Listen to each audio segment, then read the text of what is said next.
Hello and welcome to Red Pill Rundown. It's been a little while since I did a controversial book summary, and as I promised in my last quick rundown, here we are with a book by Sir Oswald Mosley, former airman and politician in Great Britain during the previous 20s and the 1930s. Heard the term fascism used a lot recently, but don't have any idea what it means? No worries, because here's your quick rundown on Fascism, 100 Questions Asked and Answered. Before we begin, it's important to note that this isn't a book on the philosophy behind fascism, much to my surprise. This book is mostly focused on questions of the economics of the fascist system proposed by Mosley. He was once in the Conservative Party, the Labour Party, and a Socialist Party, but in 1932 the British Union of Fascists took form, led by none other than Mosley.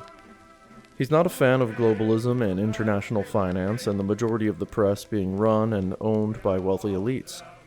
The fasces are an emblem of fascism, going back to Imperial Rome. Individually, each stick is weak, divided, and can be easily broken. Together, united, they are strong. The axe symbolizes the supreme authority of the organized state.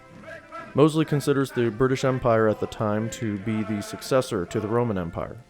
As previously stated, he was one time in both major political parties in Britain, but found them to be lacking in their ability to serve the best interests of the British people.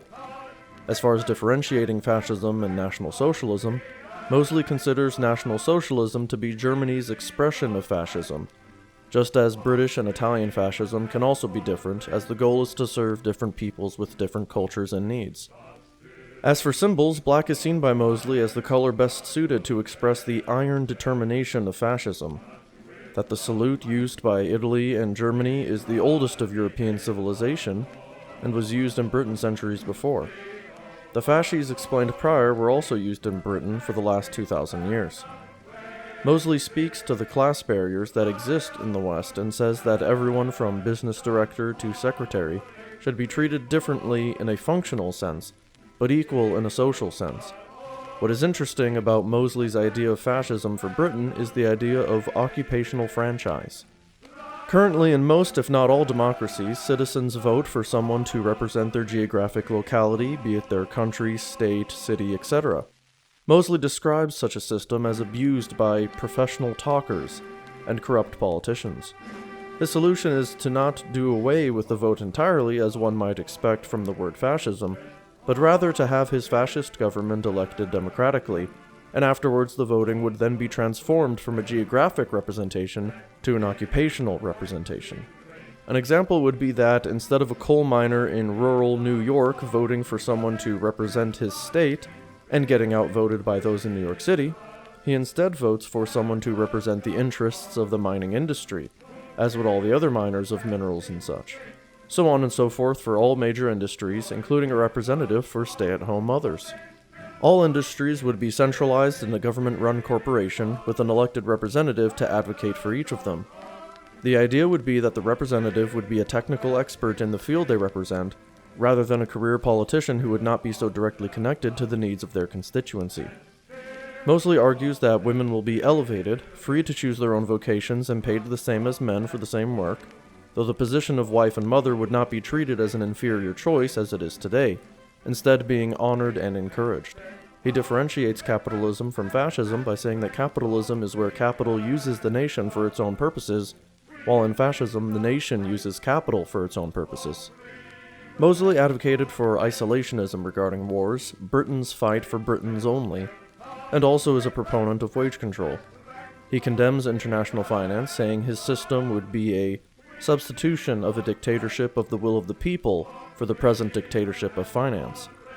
Trade would also be heavily limited, being only conducted within the empire, also called Dominion, using hard wheat from Manitoba, Canada, as an example. His policy is summarized as the British farmer first, the Dominion's farmer second, the foreigner nowhere. As far as inherited wealth and land go, Mosley is fine with it so long as those assets are used for the betterment of the British people. Otherwise, they would be divided up and given to those that would make use of it for Britain.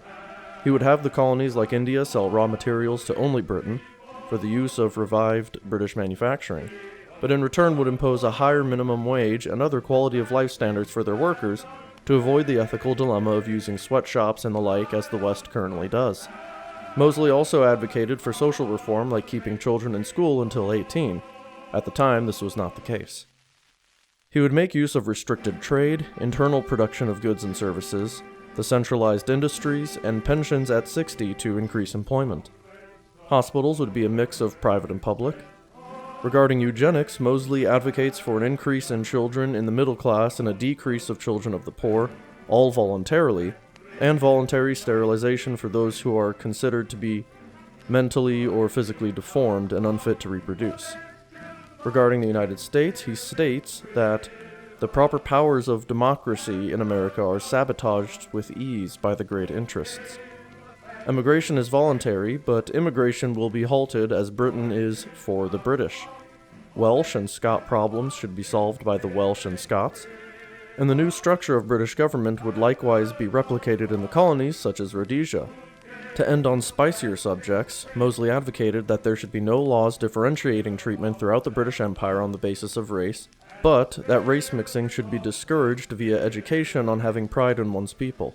Regarding the Jewish people, Moseley states that they are not to be persecuted, but must put their loyalty to Britain over their race if they wish to remain in the country, and if not, they can leave.